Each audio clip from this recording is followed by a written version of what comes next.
नमस्ते साथियों, ज्ञान विकास चैनल में आपका हार्दिक अभिनंदन है। इस वीडियो में महात्मा गांधी हिंदी अंतर्राष्ट्रीय विश्वविद्यालय में टहलते हुए कविता पर आधारित पाठ्य सामग्री तैयार की गई है, जो पठन पाठन के लिए अवश्य सहायक होगी। साथ ही छात्र भी इस प्रारूप का अनुसरण उत्तर लिखने के लिए कर सकते हैं। इस वीडियो में संपूर्ण सामग्री समाहित की गई है। सर्वप्रथम हम कवि परिचय की ओर बढ़ते हैं। इस कविता के कवि हैं दिव्यक रमेश। कवि का वास्तविक नाम रमेश शर्मा है। आपका जन्म सन 1946 को दिल्ली के पास किराड़ी गांव में हुआ था। रास्ते के बीच कविता संग्रह के साथ आप चर्चित हुए। आपको सोवियत लैंड पुरस्कार प्राप्त है। बचपन से आपका जीवन संघर्षपूर्ण रहा है।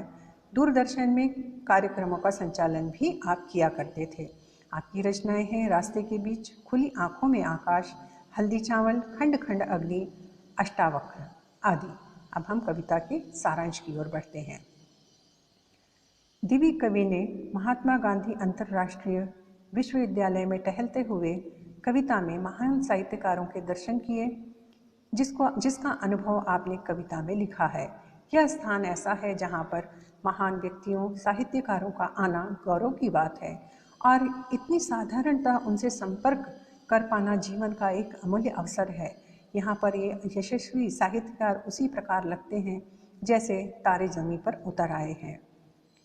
कवि कहते हैं कि ऐसे महान लोगों की ऊंचाई नापने के लिए हमें भी ऊंचाई पर जाना होगा, किंतु वे कहते हैं कि मैं बहुत ऊंचे शिखर से नीचे झांक कर देखा तो ऐसा लगा कि यह तो धरती है, पृथ्वी ही किंतु एकदम उन्मुक्त थी, आकाश के शिकंजे से मुक्त थी, अर्थात पृथ्वी के वातावरण में कोई तनाव नहीं था, जबकि एक से एक महान साहित्यकार, रचनाकार वहाँ उपस्थित थे। कवि गोरख पांडे, जो अपने नाम के शाब्दिक अर्थ से बिल्कुल विपरीत थे, एकदम सरल, शालीन। साथ ही बिरसा मुंडे, जो छोटा नागपुर के मुंडा परिवार के सदस्य और भारतीय आदिवासी स्वतंत्रता सेनानी भी वहीं पर उपस्थित थे और वे दोनों अपनी ऊंचाइयों को भूलकर कवि गोरख के कंधों पर हाथ रखकर खड़े थे। मैं भी टीले की ऊंचाई से उतरने लगा तो देखा वहाँ प्रेमचंद जी लालटेन लिए खड़े थे, अतः अतीत की रोशनी को यथावत रख रहे थे। उनको देखते ही लगा जैसे मुझे अपना ही मिल गया। प्रेमचंद जी की रचनाओं का अपनापन कभी भी कहीं भी दूर नहीं हो सकता, अर्थात यहाँ पर प्रेमचंद जी की रचनाओं के ऊपर विस्तृत चर्चा हो रही है। जिस प्रकार लगता है कि स्वयं प्रेमचंद जी वहाँ उपस्थित है। ऐसा लगता है जैसे विश्व प्रसिद्ध काबिल बुल के कोष से कुछ खोज रहे हैं। अतः प्रेमचंद जैसा महान साहित्यकार भी ज्ञान प्राप्त करने की पिपासा को छोड़ नहीं पाया है। वे आज भी हम लोगों के बीच में उपस्थित हैं। ऐसे महान स्थान पर जहाँ पर साहित्यकारों का मिलन और साहित्य चर्चा होती है, प्रेमचंद जी अभी भी वहीं पर उपस्थित हैं। बाबा नागार्जुन जैसे अपनी बाँह फैलाए सभी को अपने में समेट लेना चाहते हैं और उनका अध्ययन किए बगैर कोई भी आगे बढ़ जाए असंभव है। अगर अज्ञेय और शमशीर की दुनिया में जाना है तो बाबा नागार्जुन को जाने पढ़े बगैर प्रवेश नहीं कर सकते हैं। शमशीर ने कहा था, शायद ही राहुल सांस्कृत्यायन के साहित्य का खजाना जब तक खंड खंड ना देख पढ़ लो, आगे ना बढ़ना। विजय तेंदुलकर जी केदार अग्रवाल तनवीर साहब की ओर ही जा रहे हैं। अतः यहाँ ऐसा सुंदर दृश्य है कि एक से एक महान साहित्यकार आपस में एक दूसरे से मिल रहे हैं और उनके बीच प्रसिद्धि, नाम, यश का कोई घमंड नहीं। ये बातें उनके बीच कोई मायने नहीं रखती। इस तरह एक दूसरे के प्रति उत्सुकता, आदरपूर्ण व्यवहार सुंदर छटा बिखेरते हैं। यह दृश्य देखकर कबीर की पंक्तियाँ याद आ जाती हैं कि आँखन देखी पर विश्वास नहीं होता। जा ही रहा था कि किसी ने सलाह दी कि उधर ही हरिशंकर परसाई से भी मिल लेना, अतः कोई भी किसी से भी मिलने का अवसर नहीं चूकने देता।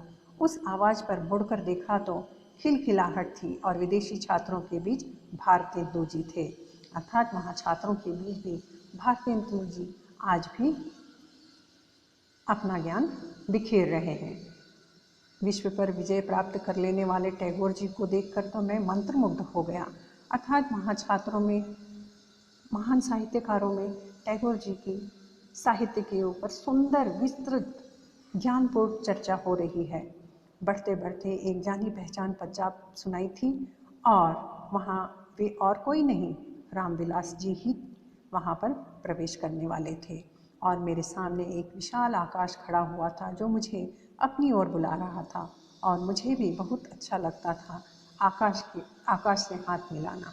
इस प्रकार कविता का सारांश पूरा होता है। अब हम विशेषता की ओर बढ़ते हैं। इस कविता में कवि ने विश्वविद्यालय के साहित्यमय वातावरण का सुंदर चित्रण किया है, जिसमें हर कहीं छात्रों के बीच चर्चा का विषय महान साहित्यकार, उनके साहित्य ही होते हैं। समय काल के अनुसार मूल्यों की चर्चा होती है तथा कवि ने सभी महान साहित्यकारों को क्रमवार उल्लेख किया है और साथ ही यह भी इशारा किया है कि किस प्रकार साहित्यकार अन्य साहित्यकार की प्रशंसा, सराहना करते हैं। यह सराहना साहित्यकारों को आकाश की तरह विशाल, महान बनाती है। साथ ही कवि ने विश्वविद्यालय के अपने अनुभव को सुंदर वृत्तांत के रूप में उकेरा है। इस प्रकार इस कविता की सारांश और विशेषता पूर्ण होती है। अब हम एक अंकीय प्रश्नमाला की ओर बढ़ते हैं। छात्रों, इस प्रश्नमाला में आपको केवल उत्तर केवल एक शब्द में ही देना है और अगर उत्तर अपूर्ण लगता है एक शब्द देने से तो उसे वाक्यांश में लिखिए, जिस प्रकार यहाँ दिया गया है। कवि दिवीक ने कौन से विश्वविद्यालय पर कविता रचना की?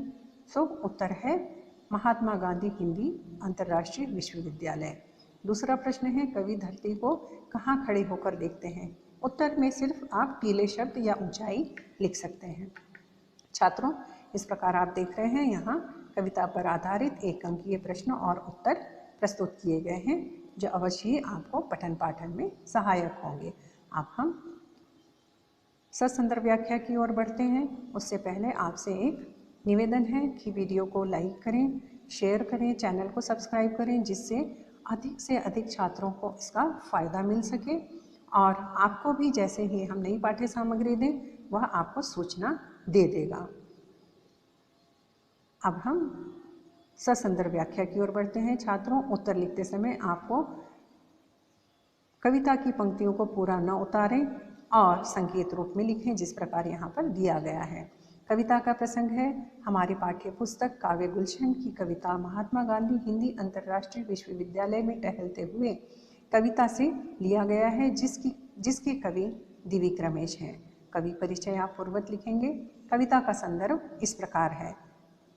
इन पंक्तियों में कवि ने अपने विश्वविद्यालय के एक सुंदर अनुभव को शब्दों में पिरोया है और बताने का प्रयास किया है कि सभी महान साहित्यकार अत्यंत अपनत्व से मिलते हैं और साहित्यकारों की रचनाओं पर हर साहित्यिक बौद्धिक चर्चा होती है, विचार मंथन होता है। पंक्तियों की व्याख्या इस प्रकार है। कवि कहते हैं कि ऐसे महान साहित्यकारों से मिलने, आमना सामना करने के लिए बहुत ऊंचाई पर चढ़ने की आवश्यकता है और मैं भी ऊंचे स्थान पर चढ़कर देखने का प्रयास किया है तो देखा कि विश्वविद्यालय का वातावरण उन्मुक्त एवं स्वच्छंद है। कवि गोरख पांडे अपने नाम के शाब्दिक अर्थ से बाहर खड़े हैं, अत्यंत सरल, सीधे एवं सहज स्वभाव वाले। विशेषता हम पूर्ववत लिखेंगे जैसे सारांश के बाद दी गई है। दूसरा पद है जो संकेत रूप में है, इसमें प्रसंग, कवि परिचय तथा संदर्भ आप पूर्ववत लिखेंगे। व्याख्या है, गोरख पांडे के कंधों पर हाथ रखे बिरसा मुंडे भी वहीं खड़े थे। बिरसा मुंडे आदिवासी स्वतंत्रता सेनानी है जो गोरख पांडे के साथ नजर आए। जब मैं टीले से नीचे उतरता आया तो पाया कि मुंशी प्रेमचंद लालटेन लिए खड़े थे। उन्हें देखकर ऐसा लगा जैसे कोई अपना मिल गया। प्रेमचंद का खड़े रहने को भी लालटेन लेकर अर्थात उनके द्वारा स्थापित साहित्यिक मापदंड मूल्य आज भी उपस्थित हैं और अतीत की ओर भी रोशनी भी है। रोशनी में दिखाई दिया कि वे विश्व प्रसिद्ध कामिल बुल्की के कोशों से शब्द खोज रहे हैं। यह अच्छा लगा।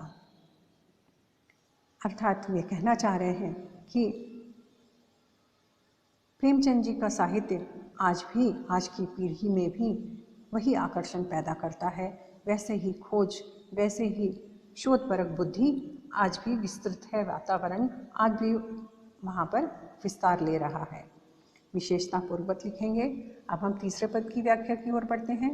बाबा नागार्जुन सराय से तात्पर्य है कि वे इतने सहृदय हैं कि हर कोई उनसे मिलना चाहता है और साहित्य इतना सरल और उम्दा है कि हर कोई उसमें समा जाए।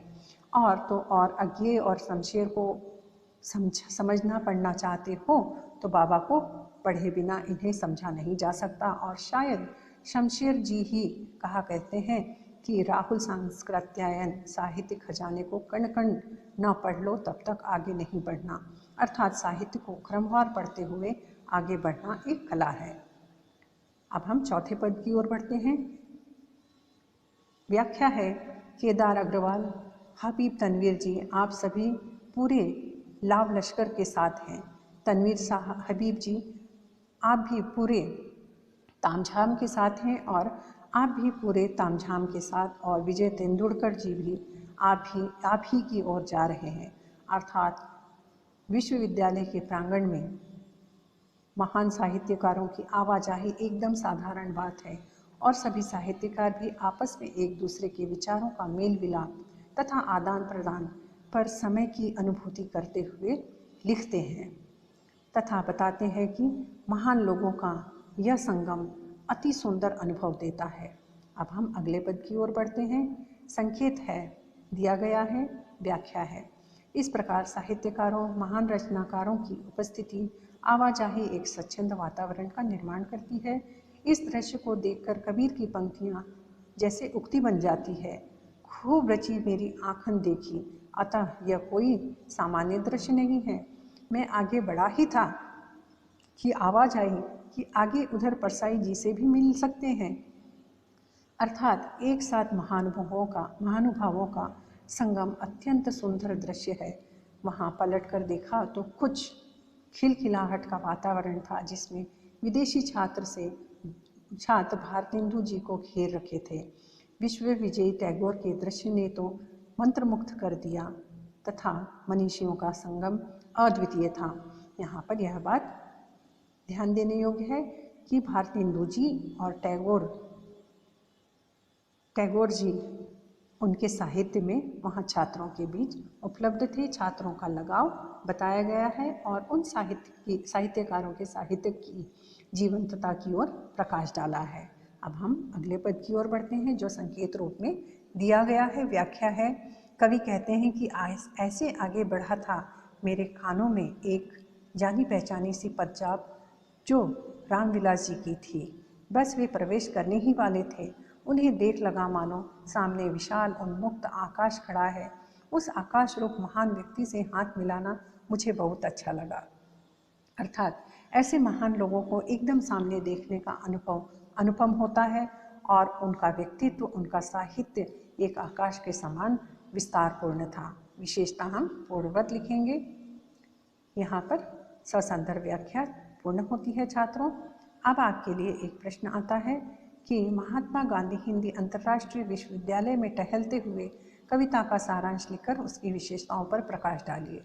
यहाँ पर मैंने आपके लिए प्रारूप दिया है कि आप किस प्रकार उत्तर लिखेंगे। सबसे पहले आप प्रश्न में दिया गया और जो प्रश्न आप कर रहे हैं उसका शीर्षक लिखेंगे, कवि परिचय लिखेंगे जो पूर्ववत रहेगा, सारांश और विशेषता भी पूर्ववत लिखी जाएगी। अब हम टिप्पणी की ओर बढ़ते हैं। महात्मा गांधी हिंदी अंतर्राष्ट्रीय विश्वविद्यालय में टहलते हुए कविता हमारी पाठ्य पुस्तक काव्य गुलशन की कविता है जिसके कवि दिव्य रमेश हैं। यह हुआ शीर्षक का परिचय। अब हम टिप्पणी की ओर बढ़ते हैं। कवि ने अंतर्राष्ट्रीय हिंदी विश्वविद्यालय वर्धा महाराष्ट्र में स्थित है उस पर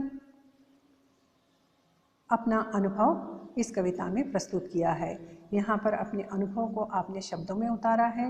हिंदी साहित्य जगत के महान रचनाकारों का विश्वविद्यालय प्रांगण में इस तरह उपस्थित होना और आते जाते उन्हें देखना, बातचीत करना एक अत्यंत विशेष अनुभव होगा, जहाँ पर सभी महान रचनाकार, साहित्यकार आपस में और छात्रों के साथ खुल मिलकर बौद्धिक चर्चा एवं मेल विलाप से विचारों का आदान प्रदान कर रहे हैं।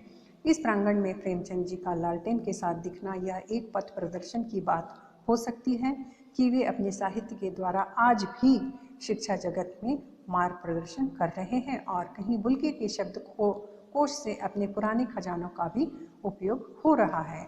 वैसे ही हंसते खिलखिलाते सौम्य स्वभाव वाले भारतेंदु जी का साहित्य विदेशी छात्रों में लोकप्रिय है तथा विश्वविजय टैगोर के आदर्श आज भी विश्वविद्यालय में अपना विशेष स्थान रखते हैं। इसके अतिरिक्त महान रचनाकार विश्वविद्यालयों के छात्रों के साथ एवं आपसी विचार आदान प्रदान के वातावरण को समृद्ध बनाता है। इस प्रकार इस वीडियो की पाठ्य सामग्री पूर्ण होती है। अंत में आपसे फिर से वही निवेदन करूंगी कि छात्रों वीडियो को लाइक कीजिए, शेयर कीजिए, चैनल को सब्सक्राइब कीजिए जिससे अधिक छात्रों को यह पहुंच सके और आपको सब्सक्राइब करने पर इसकी सूचना मिले हमने अगर कोई नई पाठ्य सामग्री डाली है तो। और अगर आप अन्य सामग्री चाहते हैं, अपने कुछ सुझाव देना चाहते हैं, कमेंट बॉक्स में अवश्य लिखिए। धन्यवाद।